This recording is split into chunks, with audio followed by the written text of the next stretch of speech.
Hello, everybody. Welcome back to ABS, Anything But Sports. Merry Christmas. Yay. I am your host and guest, Sawyer. And I am your co-host and also guest, John. We couldn't find anyone. For our Christmas special.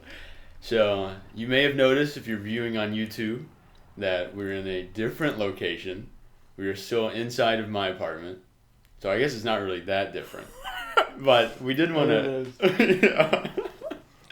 we did want to change it up for Christmas, I guess.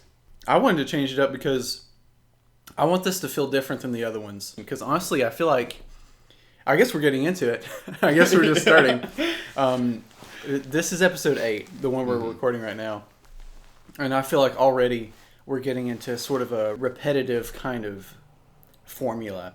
I feel like we're getting a lot of similar answers out of people, and we're asking a lot of the same questions. And some of them we planned on, like the success question we ask every person. Right.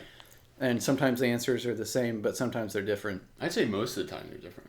Yeah, I've actually been really satisfied with how that question has turned out most of the time. But I feel like a lot of the other stuff, a lot of the other questions we're asking, the past few times I feel like we've gotten similar answers. Yeah. And that's on us. That has nothing to do with our guests. Mm-hmm. I think something I want to improve on is getting better at asking new and different questions. So, John, how do you feel like our podcasts are going? I think they're going as we expected. I definitely believe that we are not the best hosts. Like, we're definitely not like top tier Joe Rogan hosts, if you consider Joe Rogan a top tier host. But I really do feel like I've learned a lot. For example, this conversation we're having right now, even though it is the exact same format as our first episode, I feel a lot more comfortable speaking to you than I did the first episode. Yeah. Even though we're still being recorded, audio and video.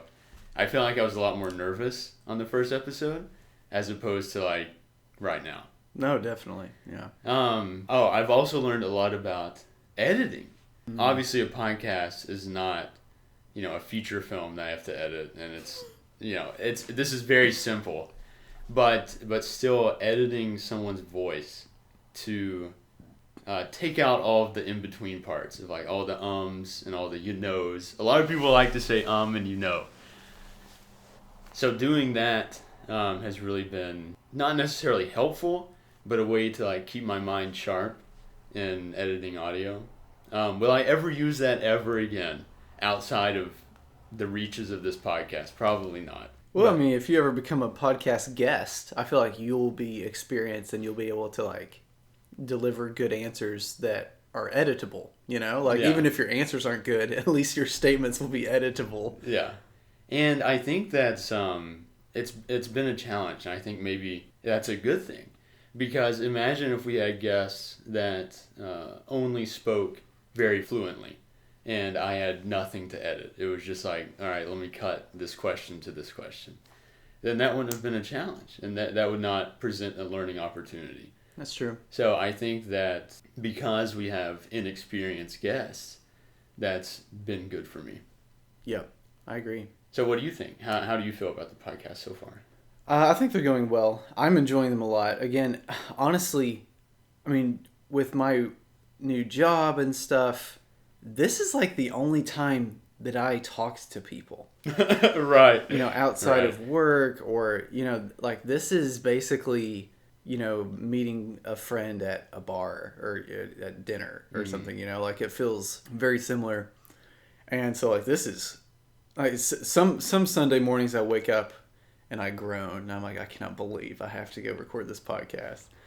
But then most of the time when I get here, I'm like, that was so interesting. Yeah. I have really enjoyed all the episodes we've done so far. And something that I have learned, or I don't know, maybe not learned, but something that I have discovered is asking these podcast questions have impacted my regular mouth conversations outside of a podcast. Right. Like I have caught myself, and Isabel has caught me asking people like ill-timed deep questions. Yeah. Which, that's up for debate, but as far as like the timing of them, I think that it's appropriately timed. but I find myself asking people podcast questions Yeah. in real life. Yeah. And it's great. I feel like I have gotten closer to people a lot quicker because I'm always, like when I'm here, I'm always thinking like, what is an interesting question to ask next based on what they just said? Yeah. And I think that's bled over into my regular life as well. I think it has for me as well. Funny story, actually. So just this week, I was working on a 2-day shoot.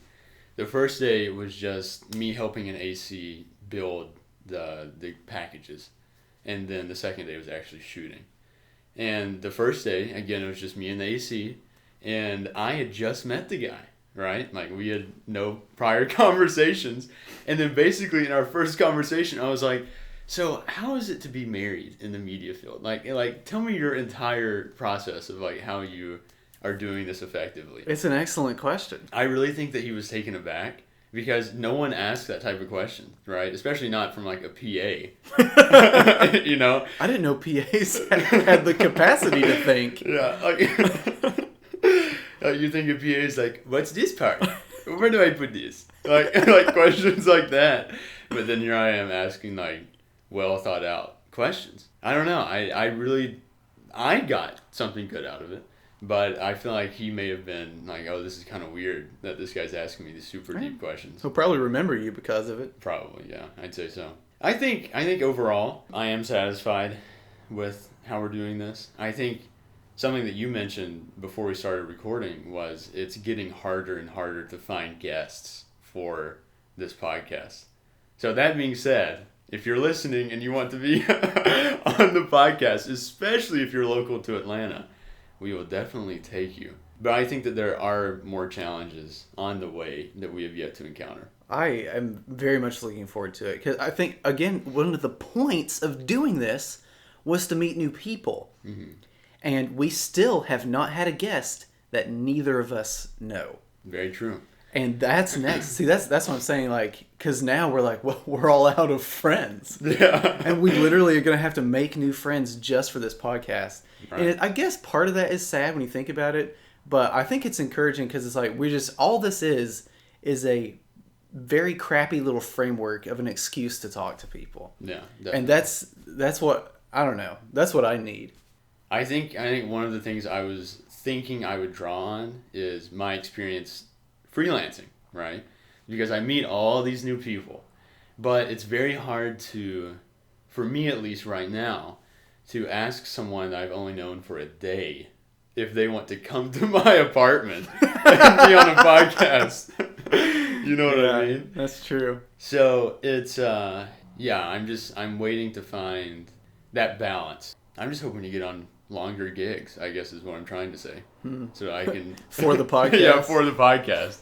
Exclusively for the podcast. Today is Christmas, by the way. Yeah, Merry Christmas. Merry Christmas to you too. What do you want for Christmas today, John? If Santa Claus was like, ho ho ho, here's 3 wishes. I'll give you literally whatever you want. I would say job security. Because as fun as it is to freelance and be unemployed, I would prefer to have some security. Professionally, that's what I would want for Christmas. What about you? Professionally? Yeah. I don't know. Maybe professionally, I just want to, for once in my entire life, just do a job and not have any strong emotions surrounding it. Like whether it be positive or negative. I'm just... Because right now, so this new job that I have at Aperture Rent, which Caleb from our last episode is one of my coworkers, it's a great job. And like, there are people who work there who have worked there a long time. They say they treat me so well. I like what I do. Sometimes it's busy, sometimes it's slow. It's a great balance. And I asked them, are you going to stay forever? And several of them said, yeah, I'll probably be here the rest of my career. Wow. And I don't know, when I was very envious of them when I heard them say that, in some ways. Because right now, I feel like I am in the opposite space of you, which I expected. But with this full-time job, with commuting and, routines and trying to get everything done. By the time I get home, I'm ready to go to bed. Right. And it's only been 2 weeks, and like, I'm already wanting, again, the ability to say yes to things. Mm-hmm. And I know I shouldn't. That's the thing. Is like, this job is what I needed right now.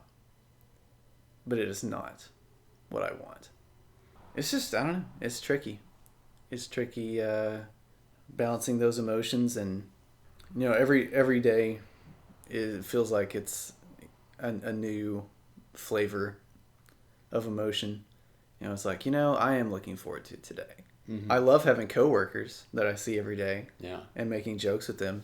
Yeah. And being able to rely on them. And I don't know, something about the corporate world is mundanely satisfying and chatting, comforting. Yeah.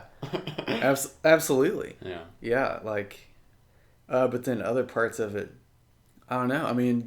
Like we've talked about countless times, my mind is obsessed with like, are you furthering your career? And a lot of the times it feels like no right now. And is that a bad thing? No, not necessarily. I'm making money. Yeah. That's good. Yeah. But it doesn't feel like I am getting closer to my end goal. So I guess what I want for Christmas, I think I said this at the beginning, but I think what I want for Christmas is just for a little while, not for the rest of my life. I just want to, I would wish, I say, holiday Santa, I wish to be content with this job for 2 or 3 years. You pick. So, we've talked about this before, but the key difference between our situations is that I have the luxury of being poor, or I have the luxury to be poor. And what I mean by that is that I have no one to take care of, and I have no responsibility. I don't even have a cat. Literally, I am only looking out for myself. Or if I'm not let's not even say poor. If I'm not bringing in any money, that's not going to affect a spouse. But you have the luxury of being an adult. Not rich. Yeah. Just an adult. So let's say that there's someone listening that's just on the fence. Like, potentially they are in your situation where they are married and they have other things to take care of, other responsibilities, but they're doing what I'm doing right now. And they're saying to themselves, I can't sustain this. When I'm working, I'm gone 14 hours a day.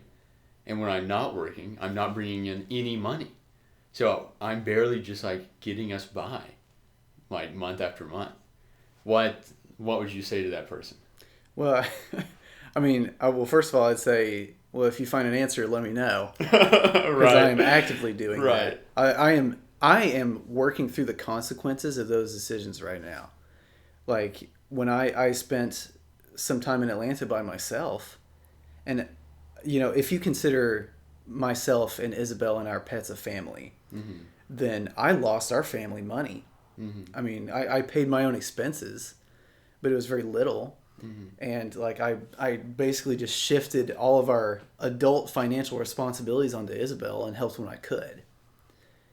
And I think it was necessary for me to do that for myself. Mm-hmm. But it was taxing on our relationship for sure. And so I think the compromise is you take turns like children right. in kindergarten.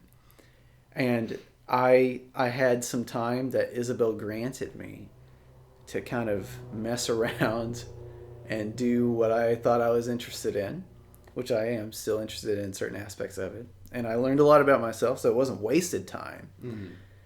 But now, we are still, kind of working through consequences of my financial decision to not make money. Yeah. And now it's my turn to step up a little bit. And, if I'm unsatisfied or unfulfilled in this job, which is honestly like decently close enough to what I want to be doing, if that is unfulfilling, then that's something that I think you have to deal with. Like, that's what love is, isn't it? Is making sacrifices and compromises for your relationship and for the other person. Having a job that you're not super passionate about, makes it a little bit easier to think about the other categories of your life. Like, I've called members of my family recently because I have this job and because I have more time to think about other people and I'm not on set all day. And I don't know, stuff like that. Let's take that same person that's listening. What advice would you give them as to, like, when you hit this barrier, this is when you know you need to, like, concede? That's a pretty good question. I think it's very situational. I think a simple solution is you keep an eye on your partner when they're getting really sick and tired of you or they're getting frustrated. That's a good sign. But I definitely I think I pushed my time a little bit too far. I think I was freelance and unemployed and not making money for just a little bit too long. It was a feeling, I wasn't making a giant effort every day to get a new gig or, reach out and make new connections. I was kind of just relying on like the old familiar connections and like hoping that someone would call me or something. So I think maybe a good way of putting it is like when you start getting too comfortable. I feel like that's the answer to a lot of things. It's like when you start feeling yourself getting settled in and you're not feeling challenged, that's usually when like some part of your situation needs to adapt. So if you still feel like you're being challenged and if you still feel like you're working and you're excited and you're passionate, then I don't know, keep going. I'm none of those things. What? You don't think you're challenged and you're passionate? I think at this point in my work, I think I am challenged to make myself go to the jobs, knowing that more than likely my career is not going to advance in any way after I step off set. That's how I'm challenged. Yeah, that's tough. Well, okay. So if you are not feeling passionate about your day-to-day jobs and you're not feeling challenged, then what aspect of your situation do you think needs to change? I can't change the situation, but I can change how I react to it. I talked to all these people, even the job yesterday, of these people that are in these gigs, and I asked them, like my coordinator, I was like, and this is not a rare answer. I ask, so how'd you get this job? Because I want to know. You know what I mean? Yeah. Like, I ask that to literally every coordinator I work with. Basically, I want your job. Yeah, exactly. How did I told you get them that. yours? Yeah. And they're like, it just fell in my lap. I'm like, bro, are you kidding me? That's your answer? It just fell in your lap? And then they go and they explain this, like, in-depth story of how they did this, and then they did that, and then all of a sudden they just appeared in this position. And it's like, no one, literally, no one I have ever asked that is a coordinator has been like, it has taken me time and hard work. Never is that an answer. It is always, oh, well, it just kind of happened. I was just asked to be here. It just stuff like that. And it's like, well, how demoralizing is this, that here I am putting all this hard work into my job, and to find out that the only way I can step up is if it falls into my lap? It's like, well, why don't I just stop? Like why do I keep going to work to advance nowhere when all I have to do is wait? You know what I mean? And it's like, but I can't do that because I have to pay the bills. And I've no desire to work in any other industry except maybe real estate. But that would be like a completely like shift change of my career. Yeah, I think that is those are all really good points, and I don't think that answer is limited to media. I think a lot of fields. You talk to people who are above you, who are similarly qualified or less qualified, and you say, "How did you get this job?" And they say, "Oh, I just knew somebody. Yeah. They needed someone to do this. I've never even done this before." Part of that is encouraging, and part of that is discouraging. To me, the simple solution to that, when like if I heard that statement, then my first initial reaction would be, "Oh, well, I just need to meet as many people as possible. Maybe I need to stop putting in such a good effort in my work and instead just sheer quantity of connections or relationships." Mm-hmm. And then just, throwing everything against the wall and just seeing what sticks. And I don't think it's that simple. No. But I don't know, that's kind of what it makes me think of. It's all who you know. And this is something that we've known. This isn't like new. Yeah. Like, oh, in 2023, it's just going to be about who you know. But it's just frustrating that's how it is. I guess I'm just figuring it out, And I guess I'll just be a seasoned PA forever until I can figure it out. One thing that I have encountered a lot during my gigs, I feel like if I was older, people would respect me more. Even though I have the exact same knowledge that someone who is older than me may have, I feel like just if I said like, oh, I'm 28, I'm 31, instead of saying, yeah, I'm 23, I feel like people would give me so much more respect than what I am given now. Because I feel like everyone just thinks I'm a kid. And that's why every time I walk on set, they just automatically assume I know nothing. And that's frustrating. Well, maybe you should start lying to people about your age or grow a beard. I can't grow a beard. That's the thing. I cannot grow facial hair. I can grow like tufts, like down here. And then I can grow a little bit of a mustache and then a line along my sideburns. But nothing in here comes in. I've yet to shave in the majority of my face. So, what is the tone around Christmas with your family? Like in the past, like as a child? Did you enjoy Christmases? Were they taken very seriously? Was there any stress around them? Was it all fun? Kind of like, what was it, and then how has it evolved? So I've never been a huge holiday person. Typically, I will not celebrate 4th of July or Halloween even, or if I could help it, Thanksgiving. But I'm forced to go back to Kentucky. I'm not forced. That's a little overboard. But yeah, I think holidays are just regular days. I don't even like celebrating my birthday. Because who cares? You know what I mean? Like, my birthday is not anything special. Like, for me, I recognize that I now have to tell people I'm 1 year older than I was telling people. But I don't want to party or anything like that. However, religious holidays are different for me.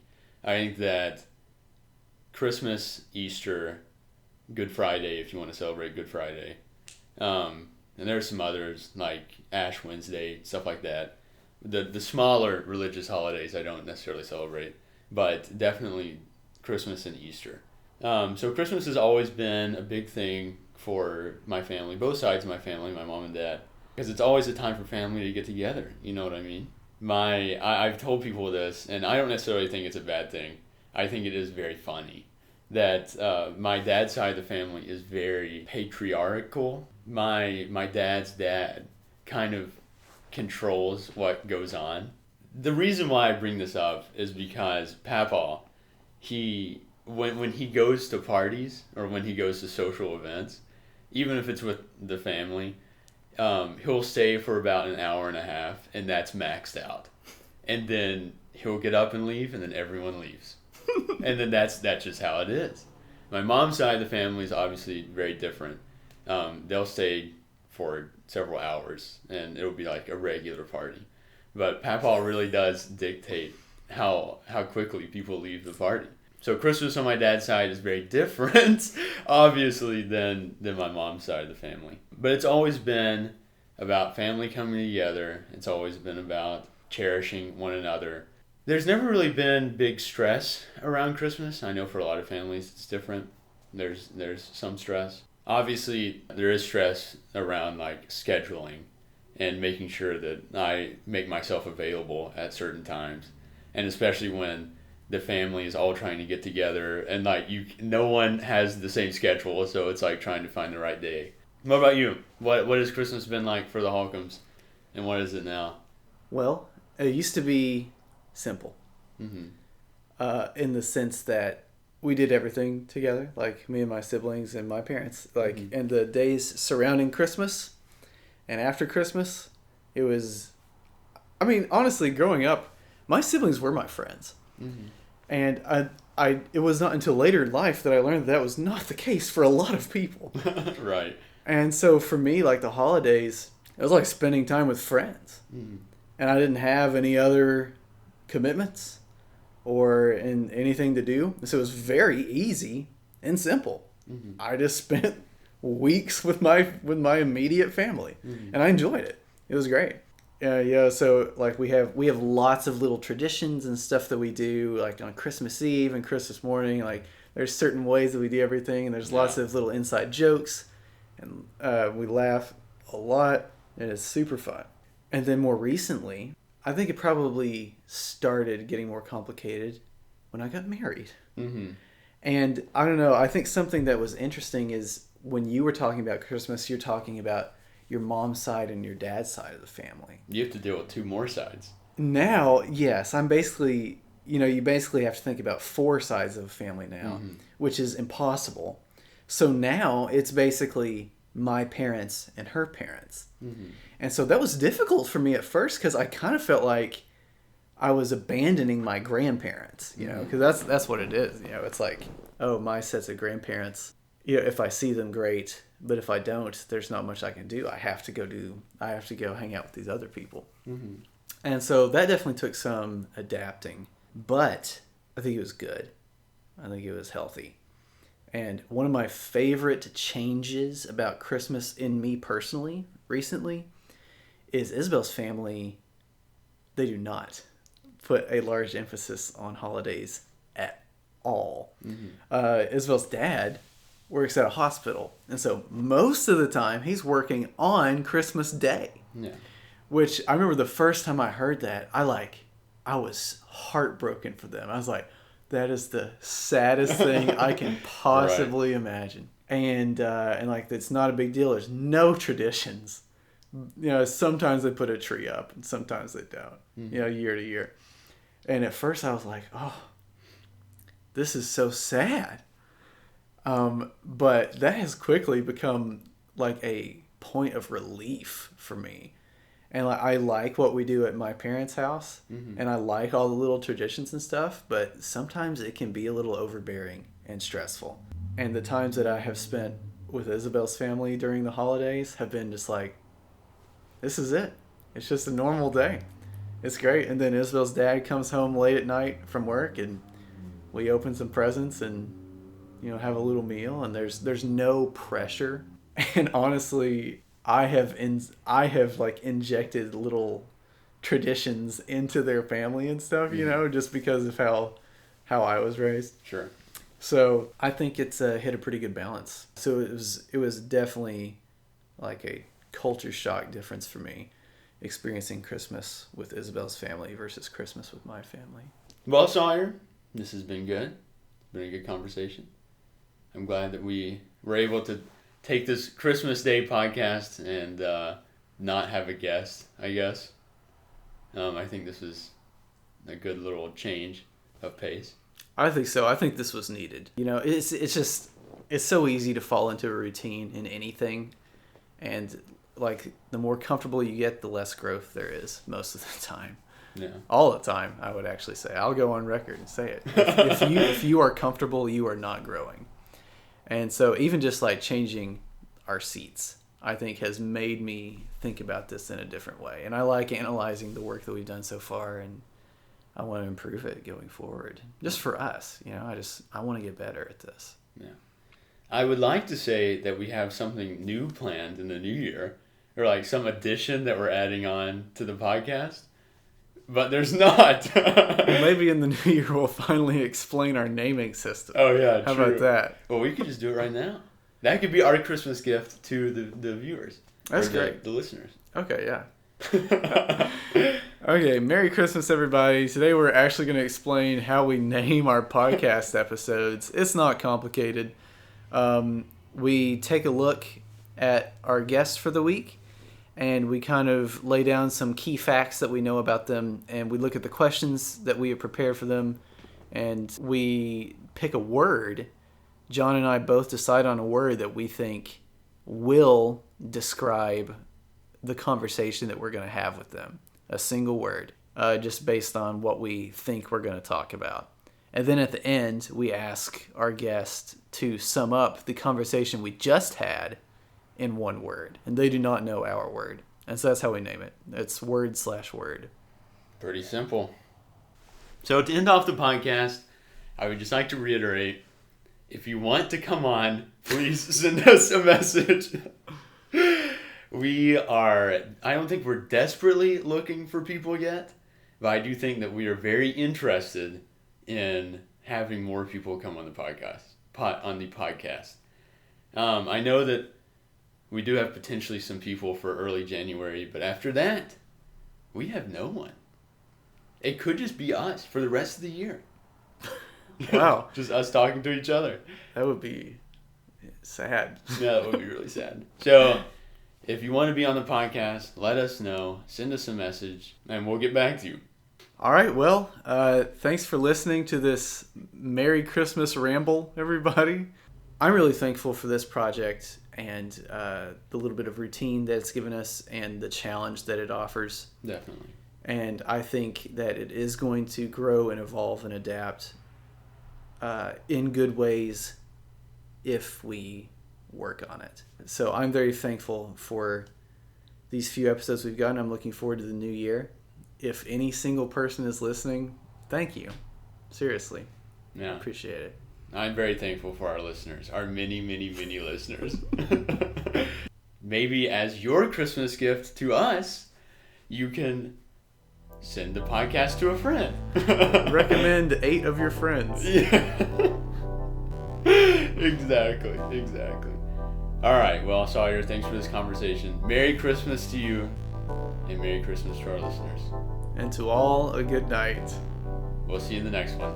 Goodbye.